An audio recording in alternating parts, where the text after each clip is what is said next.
Bonjour à tous. À quelques semaines seulement de la COP21, la conférence mondiale sur le climat qui se tiendra en fin de mois donc à Paris, le président François Hollande, le président français donc, et plusieurs chefs d'État africains, dont le président Alassane Ouattara, préparent l'événement. Ils étaient hier en réunion. Il a été question au cours de cette réunion de l'implication des pays africains dans la lutte contre le réchauffement climatique. Notez que les échanges ont eu lieu au cours d'un petit déjeuner de travail. Changement climatique ou non, quelle pourrait être la raison des pluies qui s'abattent sur Abidjan dans ce mois de novembre? Pour expliquer le phénomène inhabituel, les responsables de la Sodexam, il s'agit de la société en charge de la météo en Côte d'Ivoire, sont montés au créneau. On en parle avec Tramous Koné et Herman Niamia. Il pleut abondamment dans ce mois de novembre.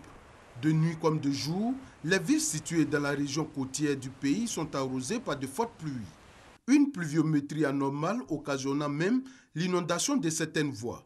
Et pourtant, selon le calendrier des saisons en Côte d'Ivoire, le mois de novembre prépare la grande saison sèche qui part de décembre à avril.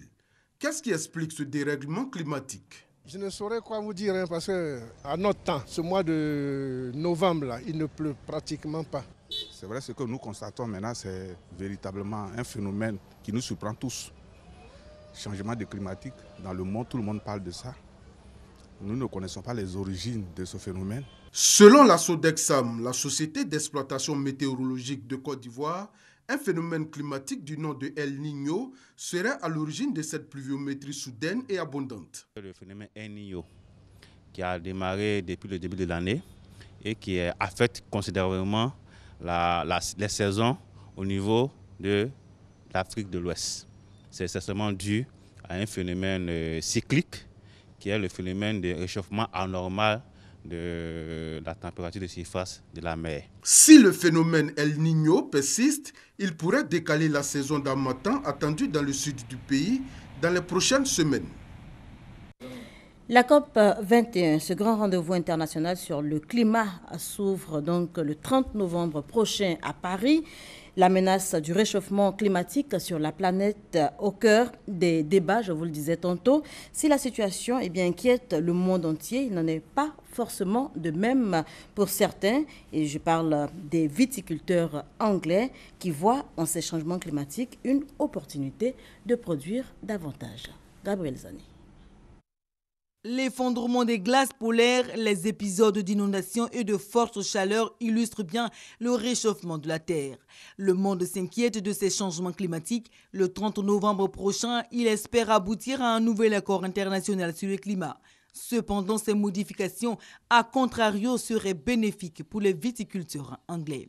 De manière générale, pour la viticulture, le changement climatique crée des problèmes pour la production de vin, surtout dans les endroits chauds, qui deviennent plus chauds et secs, parce qu'il faut modifier l'irrigation, penser à de nouvelles variétés. Ça devient très compliqué. La seule bonne nouvelle, c'est que les pays comme le Royaume-Uni en tirent des bénéfices. Des bénéfices pour un pays qui, il y a 30 ans, ne figurait même pas sur la carte des pays viticoles. En quelque temps seulement, l'Angleterre est passée de quelques vignobles à plus de 600. Le réchauffement climatique se traduit en Angleterre par une augmentation des températures moyennes durant l'été et à l'automne, ce qui est plutôt bien pour faire mûrir les raisins. La production de vin dépend énormément du climat. La terre est importante, mais le climat d'autant plus.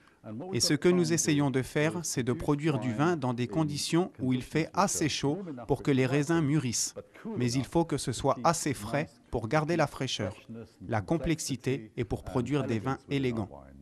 Cette évolution du climat associée à un sol calcaire, selon les chercheurs, a largement bénéficié aux vins effervescents anglais, qui représentaient les 2/3 des plus de 6 millions de bouteilles produites en 2014 par le pays.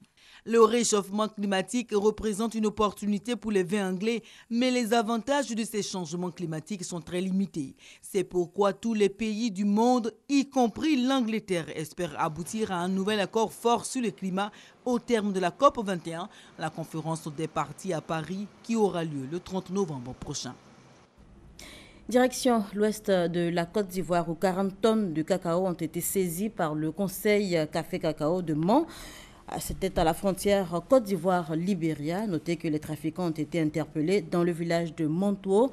C'est dans le département de Zouaounié. Des explications de Eve Boué. Des centaines de sacs de cacao superposés près d'une rive, une barque qui en contient quelques-uns prête à aller de l'autre côté. L'autre côté de ce cours d'eau, le fleuve Lyon, c'est le Libéria. Nous sommes à la frontière Côte d'Ivoire-Libéria, plus précisément dans le village de Montuo, dans la sous-préfecture de Baneu, département de Zouaounié. Au total, 40 tonnes de cacao que des trafiquants s'apprêtaient à faire partie au Libéria. La fuite du cacao ivoirien, une bien triste réalité dans cette zone. Informé tard dans la nuit du mardi 10 au mercredi 11 novembre, le Conseil du Café Cacao, délégation régionale de Mans, en synergie avec les autorités administratives et les forces de sécurité, ont fait cette importante saisie. Malheureusement, les trafiquants ont pris la poudre d'escampette. Il y a des voies détournées pour venir sur les bords. Il faut reconnaître qu'ici, nous avons des entrées un peu partout dans chaque village, ce qui rend difficile évidemment le travail de nos forces de l'ordre. Donc aujourd'hui, c'est un travail concerté des forces de l'ordre et puis le Conseil Café Cacao qui a permis aujourd'hui d'arriver à ce résultat. Au minimum 40 tonnes. 40 tonnes que nous avons de produits qui devaient partir hier nuit de l'autre côté. Nos produits vont effectivement de l'autre côté. Nous sommes là pour faire échec à tous ces trafiquants dans le département. Une synergie d'action à saluer et de résolutions prises. Les mesures qu'on va prendre, c'est qu'à partir de ce soir, tous les barques qui servent à faire traverser, tous ces barques seront cassées.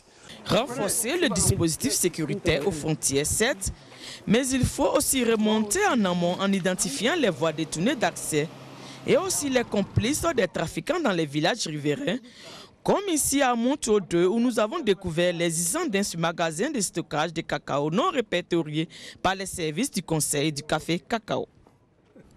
Voilà, c'est un reportage signé Eve Boué. L'immeuble Postel 2001 fait peau neuve, plus que quelques semaines pour découvrir son nouveau visage. Les travaux de réhabilitation devraient s'achever en novembre 2016. Le ministre de la Poste, des Technologies de l'Information et de la Communication, Bruno Koné, était donc sur le terrain pour s'imprégner de l'avancée de ces travaux. On en parle avec Herman Niamia. C'est le 19 août dernier que les travaux de réhabilitation de l'immeuble Postel 2001 ont officiellement commencé. Environ 3 mois après le démarrage des travaux, prévus pour durer 15 mois, les choses avancent bien. L'intérieur de l'immeuble est entièrement débarrassé des matériaux à remplacer et les grosses œuvres ont véritablement commencé. En visite sur le chantier, le ministre de la Poste, des Technologies de l'Information et de la Communication, qui a eu d'abord droit à une séance d'explication, a pu voir et apprécier les travaux en cours pour donner un nouvel éclat à cet immeuble qui fait la fierté du plateau. Le Postel était dans un état très dégradé. Nous avons quitté cet immeuble il y a plus d'1 an. Évidemment, nous nous posons des questions par rapport à l'état d'avancement des travaux. Nous sommes venus, nous avons écouté, nous avons vu. Je peux dire que nous repartons rassurés par rapport au travail qui est entrepris ici. C'est un travail qui est important, c'est un travail qui montre justement le renouveau de la Côte d'Ivoire. L'entreprise commise à la tâche rassure. Le nouveau Postel 2001 qui va être livré sera équipé de toutes les commodités d'un immeuble moderne. Et pour créer un cadre de travail adéquat, d'autres bureaux et salles de conférence seront également construits. 305 personnes travaillent sur le chantier et ce chiffre va s'accroître selon le maître d'ouvrage. De quoi satisfaire le ministre de la Poste, des Technologies de l'Information et de la Communication qui voit en cette réhabilitation une opportunité d'emploi pour la jeunesse.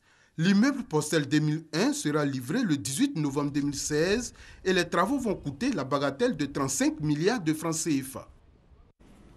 Lutte contre la drogue, l'OMS propose la prise en charge comme ébauche de solutions. Une réunion pour évoquer le sujet s'est ouverte ici même à Abidjan. C'était jeudi dernier. On en parle avec Guillaume Zéré, Fidèle Aigné et Herman Niamia. Ils sont venus du Bénin, du Togo, de la République tchèque et de bien d'autres pays pour prendre part à cette rencontre internationale initiée par l'OMS, l'Organisation mondiale de la santé. Durant 3 jours, ces experts de terrain spécialistes de la lutte contre les drogues vont élaborer le document qui permet la prise en charge efficiente des toxicomanes. Ils ont besoin d'être aidés. En fait, voilà pourquoi nous avons fait cette rencontre en Afrique de l'Ouest avec beaucoup d'experts pour qu'on puisse travailler sur les protocoles thérapeutiques. C'est-à-dire comment prendre en charge les cas d'usage de drogue. Parce que s'ils se présentent au niveau du système de santé, il y a des méthodes, il y a des systèmes, il y a des stratégies, il y a des protocoles, il y a des guides qu'on doit suivre pour prévenir, pour traiter, pour réduire les risques et pour les réinsérer dans la société. En Côte d'Ivoire, comme partout dans le monde, l'usage des drogues et la toxicomanie constituent un problème de santé publique. Et la répression, unique moyen de lutte contre ce fléau, ne produit pas toujours les effets attendus. Pour les autorités ivoiriennes, cette réunion internationale est une alternative pleine d'espoir. Aujourd'hui, il faut réorienter la politique, aller vers une politique de prise en charge, aller vers une politique de traitement, aller vers une politique de réinsertion. Cette réunion d'Abidjan, dite pour le développement des directives sur le traitement des toxicomanies, est la deuxième du genre après celle tenue à Genève en Suisse en 2014. Et on évoque à présent le sort des pinasses. Après l'ouverture du pont Henri-Konan Bédié, le secteur semble tenir le coup et semble en tout cas résister à la concurrence. Alexis Ouedraogo s'est intéressé au sujet. 16h15 ce jeudi, la pinasse de Didier fend la lagune ébriée. De part et d'autre de son embarcation des salades d'eau douce. À chaque avancée, Didier use d'une longue tige de bambou pour empêcher ses salades d'étouffer le moteur de son engin. Pas question pour lui de laisser une panne se signaler à quelques minutes de l'heure de pointe. À bord de la pinasse, c'est l'heure de payer les frais de transport. 200 francs par personne. Sans un mot, les quelques 15 passagers embarqués à Cocody s'acquittent de leur dû. Parmi elles, Naomi. Elle vit à Marcory sans fil et tient un petit commerce à Cocody Mbadon. À la fin de chacune de ces journées, la même habitude devenue réflexe, rentrer à la maison en pinasse. Mon petit commerce à la rivière Mbadon, donc puis ici à sans fil, donc ça me revient vraiment moins cher. On doit prendre le pont à 500, aller-retour 1000 francs. Là, c'est 800 par jour. Il y a un autre truc qui est encore moins cher par rapport à ça, je prends ça. Comme Naomi, plusieurs autres passagers des pinasses restent insensibles aux autres possibilités de traverser la lagune ébriée. Moi, je suis un homme de chantier. Mais l'endroit là où ça raccourcit, bon, je préfère prendre là-bas. Voilà pourquoi je prends le pinasse. Si nous prenons par la pinasse, c'est plus rapide de vaquer à ces occupations, surtout si vous avez des activités dans cette zone. Si vos activités tournent un peu loin au plateau et tout, on peut prendre par le nouveau pont. C'est juste 200, on prend. Et puis bon, ça va vite quoi. Avec la mise en service du pont Henri-Konan Bédié en décembre de l'an dernier, plusieurs pinassiers avaient craint pour leurs revenus. Même si les chiffres ont connu une légère baisse, l'activité, semble-t-il, résiste. Bon, avant, à la descente, on pouvait atteindre au moins 90 à 100 000. Si ça donne bien, même maintenant, ça balance entre 80 à 70. C'est que ça rapporte. Le truc à rapporte. Quand tu es toi-même un propriétaire, ça rapporte. Voilà. Parce que tous les éléments qui travaillent dedans s'en sortent. De quoi faire même rêver certains jeunes travailleurs au compte des propriétaires de pinasses. À l'exemple de ce jeune passeur qui se fait appeler Caïman. Venu au métier 10 ans plus tôt, il rêve aujourd'hui de pouvoir se mettre à son propre compte. Moi, à la longue, personnellement, je vais créer mon bateau pour que je puisse stabiliser moi-même et puis ma famille. La traversée de la lagune ébriée à Binas, sous le regard du 3e pont, pourrait donc avoir encore de très beaux jours. Voilà, et puis ordre chez nous, journée nationale de deuil au Liban après l'attaque qui a fait 43 morts et au moins 240 blessés. Un double attentat revendiqué par l'organisation État islamique et qui visait un fief du Hezbollah. En Birmanie, les résultats sont désormais officiels. Le parti de l'opposante Aung San Suu Kyi remporte la majorité absolue au Parlement birman. Il s'agit des premières élections libres tenues dans le pays depuis donc 25 ans. Un scrutin qui suscite beaucoup d'espoir pour Aung San Suu Kyi.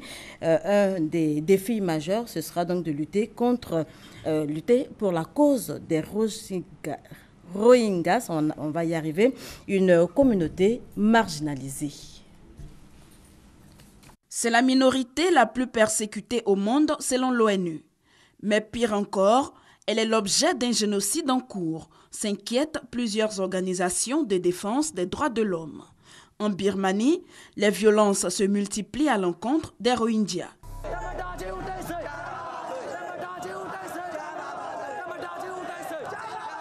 Villages incendiés, population massacrée, droits bafoués, les Rohingyas sont dans le viseur des bouddhistes depuis des décennies. À la tête du mouvement 969, fer de lance de la guerre aux Rohingyas, est moine bouddhiste, Ashin Viratu. S'ils sont trop nombreux, ils deviendront comme l'État islamique. C'est pour cela que je dois protéger ce pays. Du côté du gouvernement, ils ont pris la bonne décision. Ils n'utilisent plus le mot Rohingya. Ils disent que ce sont des immigrants illégaux. Des immigrants illégaux, pas si sûrs, plutôt des apatrides. Selon les historiens, les Rohingyas partagent avec les Rakhines la région de l'Arakan à l'ouest de la Birmanie depuis toujours. Ils se seraient convertis à l'islam au 8e siècle et après plusieurs affrontements avec les bouddhistes, les autorités birmanes ont décidé de leur arracher la nationalité en 1982.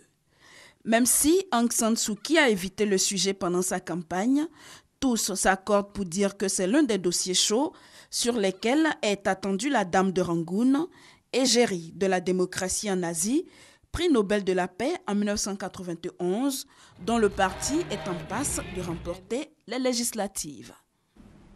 Voilà, c'était un reportage signé Sylvie Touré. Et du sport pour terminer, les éléphants de Côte d'Ivoire affrontent le Libéria ce vendredi dans le cadre du deuxième tour éliminatoire du mondial 2018. Ce sera donc les 13 et 17 novembre prochains. Les préparatifs vont bon train, nous disent Salif Ouattara et Christelle Bolia. Dernière séance d'entraînement des éléphants ce mercredi 11 novembre au stade Félix Houphouët-Boigny. Avant de s'envoler pour Monrovia, capitale du Libéria. Michel Dussieu a d'abord eu un huis clos avec son groupe avant de permettre à la presse nationale et internationale d'assister à la séance du jour. Pour ce match aller du deuxième tour des éliminatoires du Mondial 2018 Zone Afrique face au Libéria le vendredi 13 novembre, le sélectionneur Michel Dussieu a fait appel à des cadres comme Boka Arthur. C'est vrai qu'il y a beaucoup de jeunes, mais des jeunes vraiment talentueux et je pense qu'on a un bon groupe pour pouvoir faire quelque chose. Le sélectionneur a composé sa liste des 22 joueurs sans Bonnie Wilfried, Salomon Kalou et Thomas Touré, tous blessés. Roger Assalé, récemment champion d'Afrique des clubs avec le TP Mazembe de Lubumbashi, a été appelé en renfort. Si l'entraîneur m'a fait appel, c'est qu'il a confiance en moi, donc je pense que à moi maintenant de toujours gagner la confiance de l'entraîneur en travaillant dur et puis en essayant de m'imposer dans cette équipe. Bien respecter l'adversaire pour éviter toute mauvaise surprise. Il convient d'être très concentré sur notre sujet, d'être rigoureux et de savoir répondre présent. Prochain rendez-vous des éléphants, le mardi 17 novembre pour le match retour Côte d'Ivoire-Libéria au stade Félix Houphouët-Boigny. Voilà, bon vent donc aux éléphants de Côte d'Ivoire. Je vous souhaite une très très bonne journée.